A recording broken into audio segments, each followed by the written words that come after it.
This video is an overview of the TVAR first approach for management of mesenteric malperfusion in type A aortic dissection presented by the Emory Group.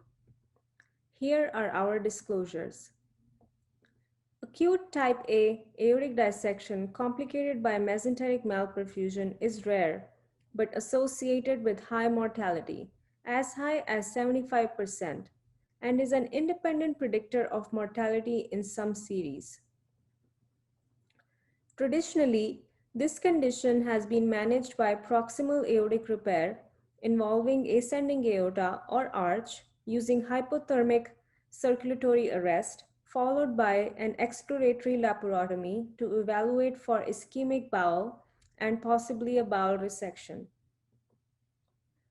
Mesenteric malperfusion can result from dynamic true lumen compression or static compression resulting from false lumen thrombosis. This leads to insufficient flow to the celiac and superior mesenteric artery vascular beds, leading to ischemia. There is also high association with malperfusion of renal and iliofemoral arteries. Delay in reperfusion of the visceral circulation, leading to irreversible microvascular vasoconstriction and reperfusion injury, could lead to further damage.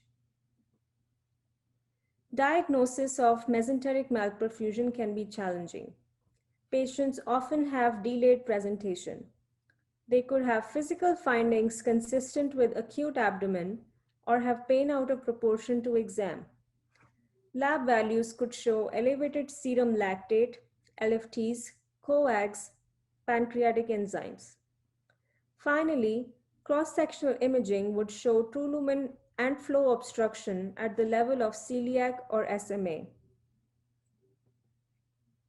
Occasionally, patients may have severe mottling of skin in lower abdomen and extremities in cases of severe malperfusion.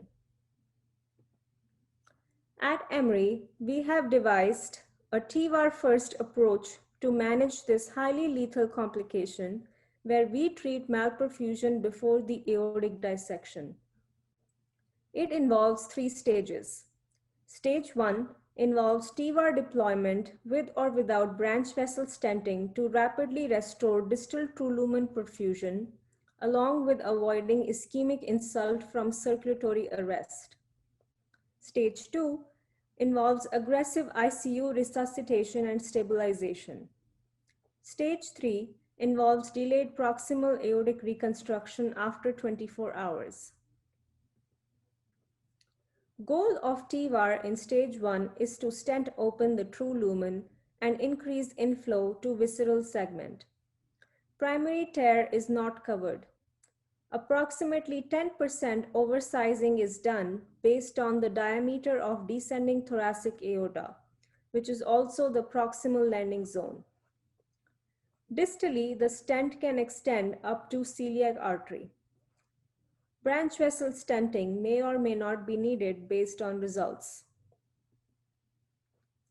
During stage 2, the patient is extubated.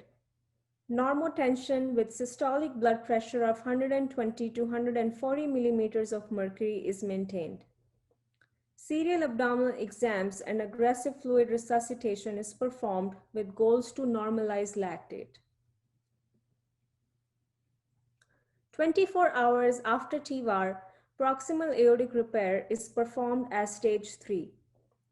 Attempts should be made to minimize cardiopulmonary bypass and circulatory arrest times as visceral organs remain at risk for ischemia reperfusion injury.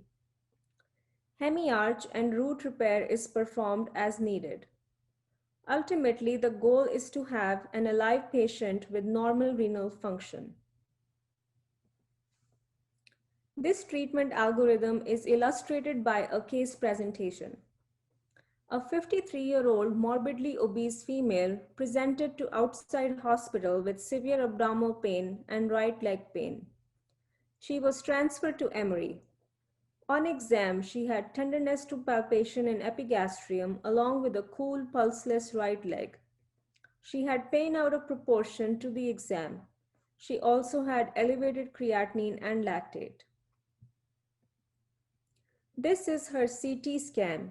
showing severe true lumen compression at the level of the celiac, and SMA, along with decreased flow to right common iliac artery.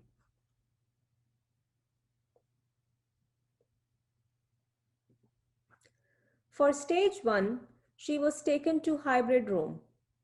Open exposure of right femoral artery, which was the pulseless side, was performed. A 5 French sheath is introduced through left femoral artery. Live pressure measurements showed significant difference in the pressure of right radial artery or thoracic true lumen versus abdominal true lumen, signifying compression. There was difference between right and left femoral artery pressures, thus providing physiological proof of mesenteric malperfusion. Intravascular ultrasound was used to confirm takeoff of the branch vessels and true lumen compression at the visceral segment.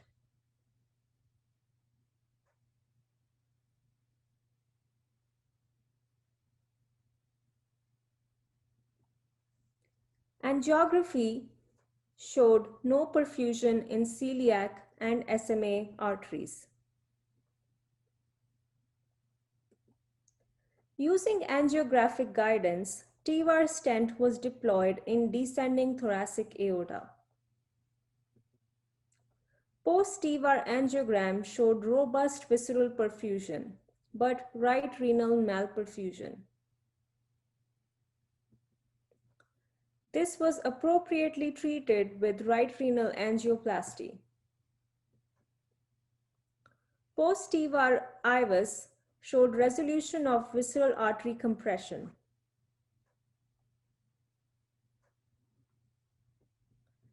Post-TEVAR pressure measurements showed equalization of right radial and abdominal true lumen pressure, thus providing physiological evidence of resolution of malperfusion.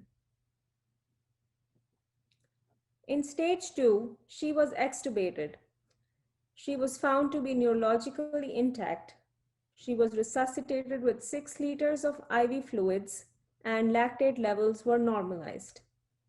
During this 24-hour period, she was kept pain-free and normotensive. Delayed proximal aortic repair was done with aortic root, ascending aortic, and subtotal arch replacement. She had a large tear in zone 2. Distal anastomosis was performed at left subclavian artery, and innominate and left common carotid arteries were reimplanted. Post-TEVAR CTA showed normal flow through the entire aorta as well as its branches.